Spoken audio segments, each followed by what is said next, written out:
Hello, beautiful souls, and welcome to the Medium's Table. I'm your host, Michelle Gardner. This podcast is your personal invitation to join me at the intersection of the everyday and the extraordinary. Together, we'll explore the magic of mediumship, share spiritual stories, and connect with fellow mediums on this incredible journey.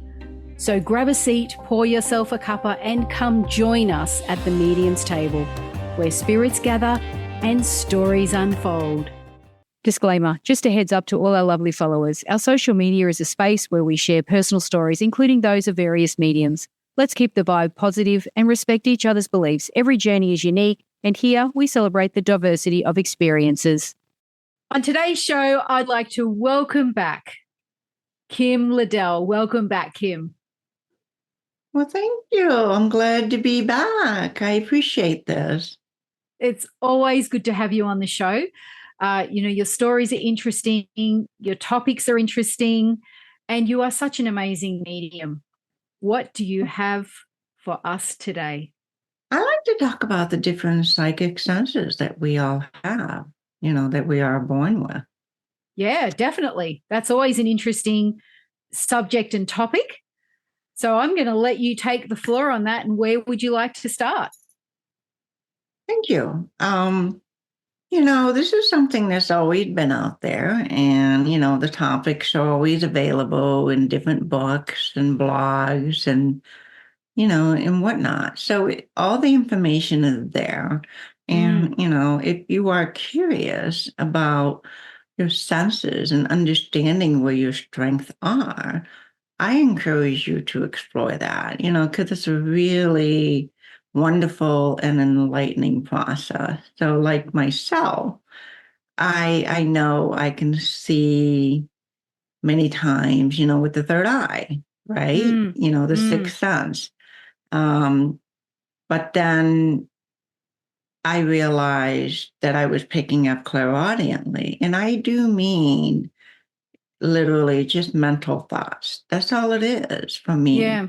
And I was amazed to realize that it was always there. That as an adult, maybe as a child, I don't remember, but as an adult, it was always there. And I don't necessarily mean just from spirits on the other side. I mean from people around me. Yeah.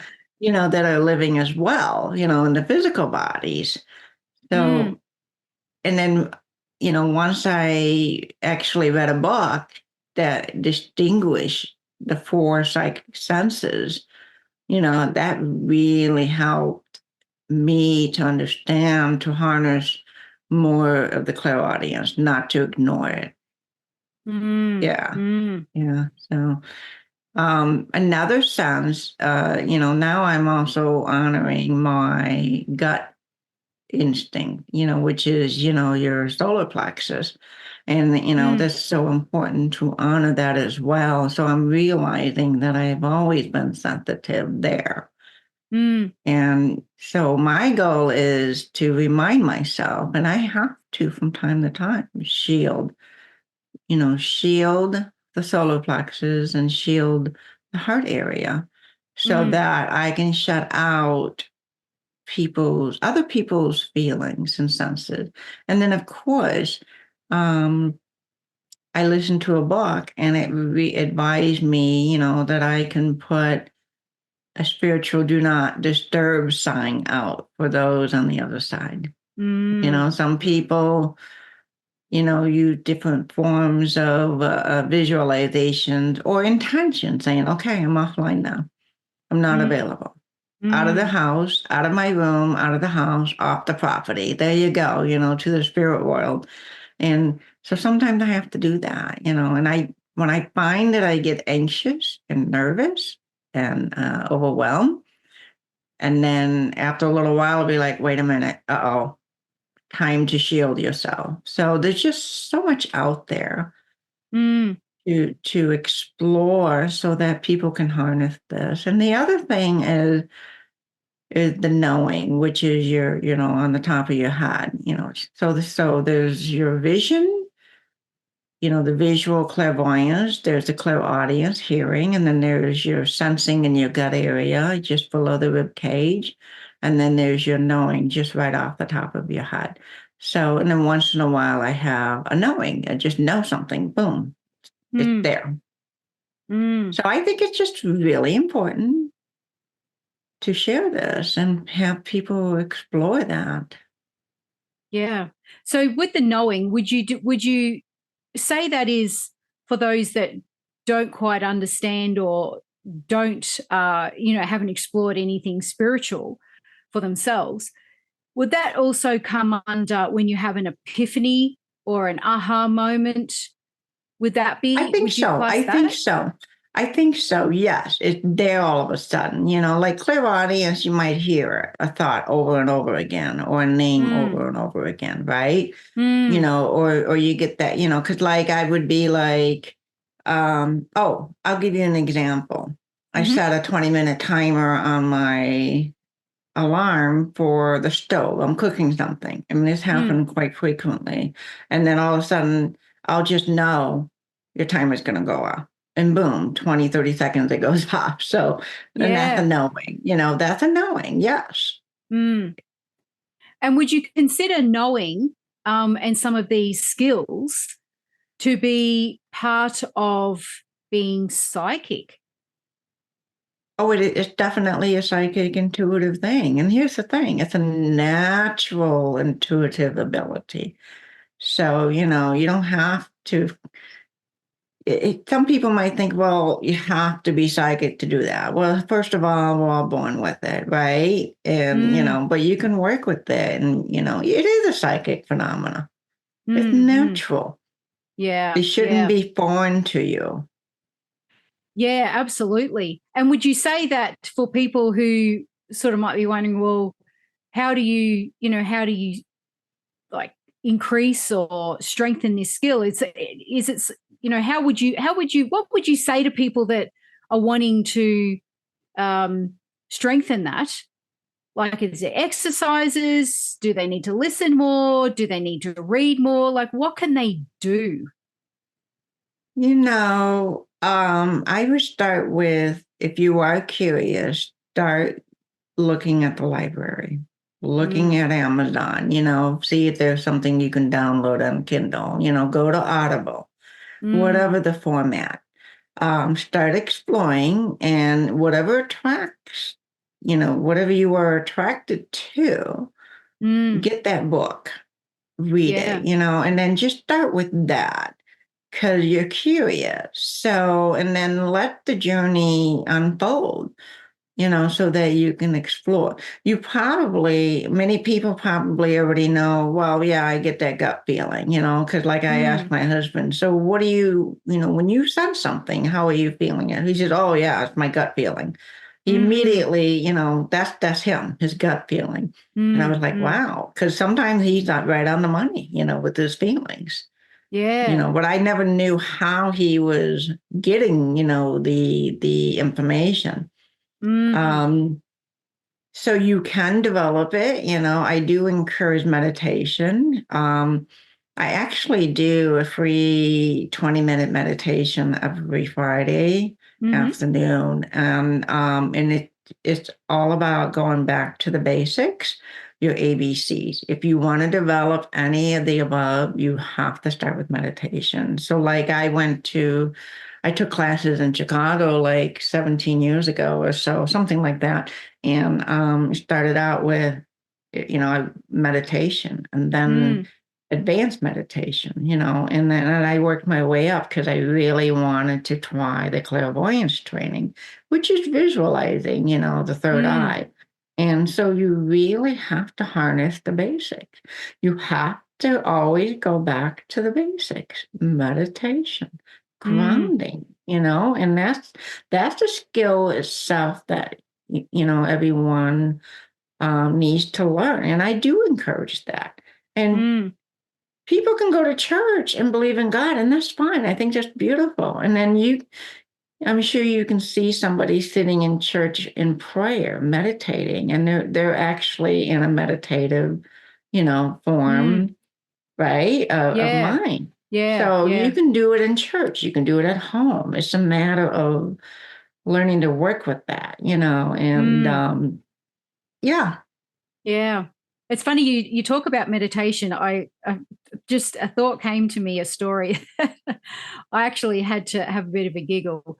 Um, I suggested to someone that I know recently that they should meditate, and their reaction to that was, I can't do that because I can't sit with my legs crossed and sit upright for long periods of time. And I said, you don't have to sit like that. That's a choice that some people make. You can lay down. Like, what would your answer be to someone who thinks that? Because realistically, I mean, I knew this person well, so I could laugh, and I found it amusing. But that is the thought that people have. What would you say to that? I am that person. I couldn't do it. I couldn't do it. When I took weekend, 4-day and 3-day workshops with this wonderful teacher in the healing arts, I was there Thursday, Friday, Saturday, and Sunday, and they all sat Indian style on the floor. I couldn't do it. I was so uncomfortable. So Yeah, I finally asked for a chair, I need an office chair or a regular chair. And that's me. I could not do that. yeah, Maybe one day, but no. yeah, It just, I yeah. was so uncomfortable that I couldn't enjoy the Mm, meditation. I could do it maybe one time for a few minutes, but I couldn't do it off and on all day long. I was like, that's it, I'm done. I'm out of here. yeah. Give me a chair, but I'm out of here. Yeah. So realistically, it's not necessary. Like, you can meditate in any position. You don't have to sit cross-legged. And this is what this person thought, is that if you don't sit cross-legged, you can't meditate. You can't meditate. It's just not going to happen. Wow. You know what? If they're so uncomfortable, then they can't enjoy the meditation experience. That's right. Right? Yeah, absolutely. And that's what my advice was. You don't have to sit like that. Some people do, some people don't. Some people lay on the floor. Some people lay in bed, sit up straight, in an armchair, in a recliner, whatever the case may be. Like you said, Kim, it's where they're most comfortable, because they need their mind and body to relax into that state. And Oh, yeah, definitely. you can't do that when your legs are hurting and your bones are creaking. And Well, yeah, I found myself that I wanted to lay down on the floor. It was so much easier. It was like, and then I was like, Yeah, absolutely. I want to go back to when you were talking about your intuition. You were talking about the solar plexus, and which is just in the below your, in the middle of your rib cage there, and the heart space. Now, when you talk about closing that off, what happens for you? What do you experience when when you get to that point when you have to close it off? You're talking about family. Like, do you actually feel what they're feeling? Yes, yes. So a couple months ago, I realized before, let's see, in March and early April, I recognized that I needed to treat myself as an empath. Okay. Mm, I always associated myself with clairvoyance, and now, some clairaudience, the clear seeing and hearing. mm, But I realized that I needed to honor the solar plexus, mm, and so what was happening was I could easily set my boundaries with spirits, get mm, out, don't bother me and don't bother my family, stay out. mm. Right. And, I'm not available now. Yeah. But I realized I needed to shut out picking up my family members' feelings. And I was Mm, like, that was a huge awakening, even though mm, I've been exploring, energy work, right? And mm, then, all the different things. I guess it was like an aha moment for me. It's like, I need to Yeah. honor that. And, so when I did, um, and I actually ran across some podcast that somebody else was running, and I was listening to it, and she was bringing in different guests, regarding the psychic phenomena, right? And it was really fascinating, and that's when I became aware of a certain technique that you can do, and it actually was started by Pat Longo from Long Island in New York, and so, it's the surround, ground, and shield. So basically, so when I did do it, so you surround yourself with the light, you let the light come through the top of your chakra, your head, your top chakra, your head, come through, come down, expand, and then you ground, and then the grounding, you ground with your feet, but you also ground with your tailbone as well. So, and it was like, wow, that's pretty cool, right? So, Yeah. and then shield, and it doesn't matter. You can pretend, you can visualize yourself as, Wonder Woman or Superman, or Iron Man, whatever, right? Or you can just put on a virtual bulletproof vest. And I just really love the fact that you can do that and you can initiate that, with your intention. So when I sat down to do it for the first time with that technique, specific directions like that, it took me 15 minutes to finally get the heavy feeling out of my heart and to stop hearing what everybody else was thinking in the house. Yeah. 'Cause- yeah, right. Yeah. Nothing's worse than having two siblings or two family members in the house that have an argument and they have a disagreement and then they both walk away and they're both pissed off and both of their minds are going, and Yeah. I'm picking it all up and I'm stressing out and it's not mine to carry. Yeah. So when I finally cleared it out, and then all of a sudden I realized I needed to forgive somebody and it was a totally different person. So I said, I forgive you, and I let it go. And then I was so light. I had no more chatter in my head. I felt calm and peaceful within. I was like, wow, this feels great being in my body. Yeah. Yeah. Wow. Right. So the joy was so beautiful. And I was like, and I felt great for 2 days, and then I had to do it again. Yeah. you know, Yeah. yep. Yep. So it's okay to do it multiple times a day if you have to, do it. Do what you got to do. You got to do your own, self-healing or self-protection so Yeah. that you can function. Yeah.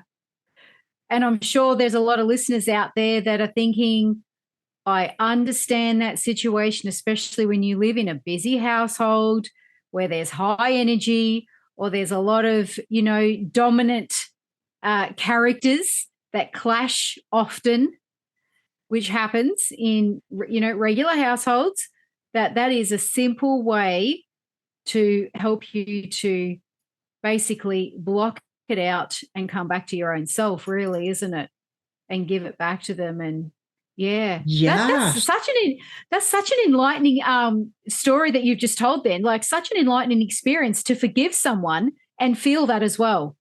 Like I'm glad to pass on what I learned, from others, yeah. and then hey, let it be, right? That's what we need. We don't need to carry the garbage, of fear and doubts that other people generate. It's not Mm, just the spirit world. exactly. I want to just go back. You mentioned about kicking spirits out.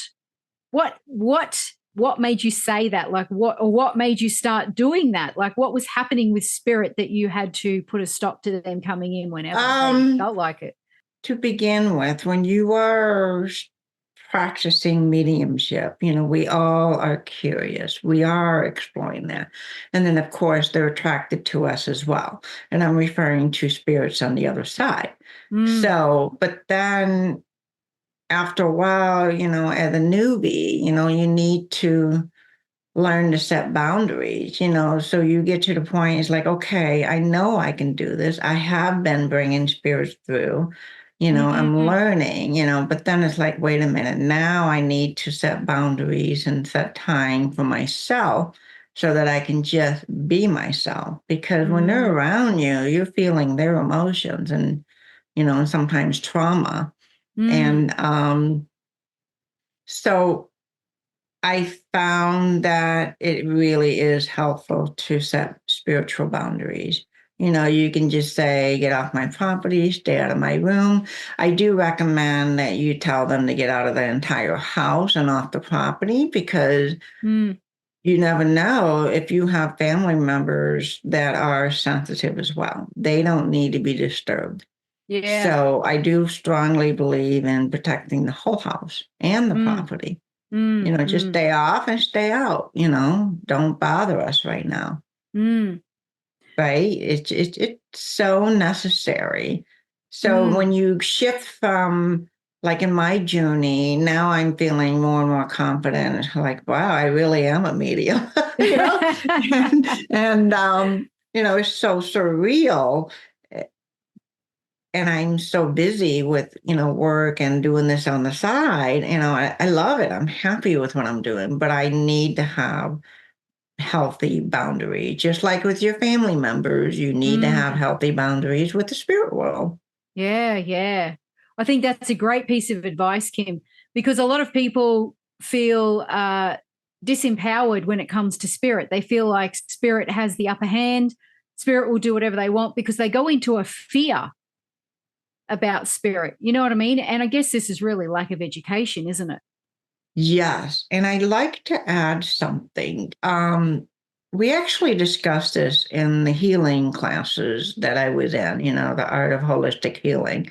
And it's all about belief systems. So if you go as a child, of course, I watched horror movies like Damien, and then I made the mistake of reading the Exorcist book when I'm in a room all by myself, and all these little sounds are happening in the room, and I'm freaking out. Hollywood has that effect of that, on you, right? On your psyche. It impresses you on you that you don't necessarily have control. Yeah. And, Amityville Horror, all of those things. And then it doesn't help if the Catholic, or I shouldn't say Catholic, any religion, is impressing on you, this is bad, this is evil, so that compounds on it. So belief system that don't belong to you needs to be shed. So if you have that belief system because you watched The Exorcist, or Damien, right? You need to shed those Hollywood effects that doesn't belong to you and realize that it's just a natural, beautiful process and that you have control and that spirits do honor and respect your wishes, with your boundaries. 100% agree. That's a really important message to share with everyone, because that is absolutely how it happens 9 times out of 10. And I agree. It's those Hollywood movies, I tell you. That's why I don't watch them anymore. I stopped watching those shows. I was fascinated with it, but I had to stop. It was like it was instilling in me, a lot of feeling that was not making me feel good. And I was like, okay, I stopped. So I stopped. Do you find it amazing how inaccurate those feelings and beliefs were? Now that you've become a medium, do you just think, I can't believe that I would, you know what I mean? It's just like they're so inaccurate from what you've now experienced. Would you agree with that? Yes, yes. Once you shed once you shed a belief system or a series of belief systems that don't belong to you, your life is so much better in many ways. Yes, definitely. Mm. Fantastic. Well, Kim, you've given us some really great advice there and some wonderful, stories and experiences that you've had, which I'm sure a lot of listeners will be able to recognize in their own lives and take away from. Thank you so much for being with us again today. Where can people find you?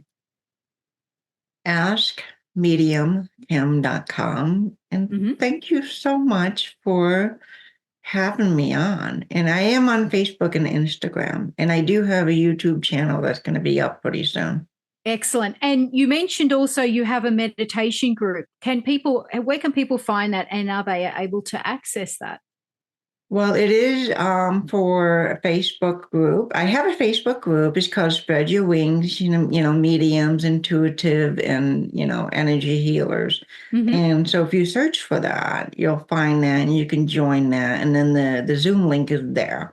So right now I do host a guided meditation every Friday at 3 p.m. Chicago Central Standard Time. Fantastic. And what a wonderful experience for those that choose to join. Thank you so much, Kim, and I look forward to seeing you back on the show very soon. To view the show notes, head over to themediumstable.com.au. If you want to watch these episodes, head over to our YouTube channel, The Medium's Table Podcast.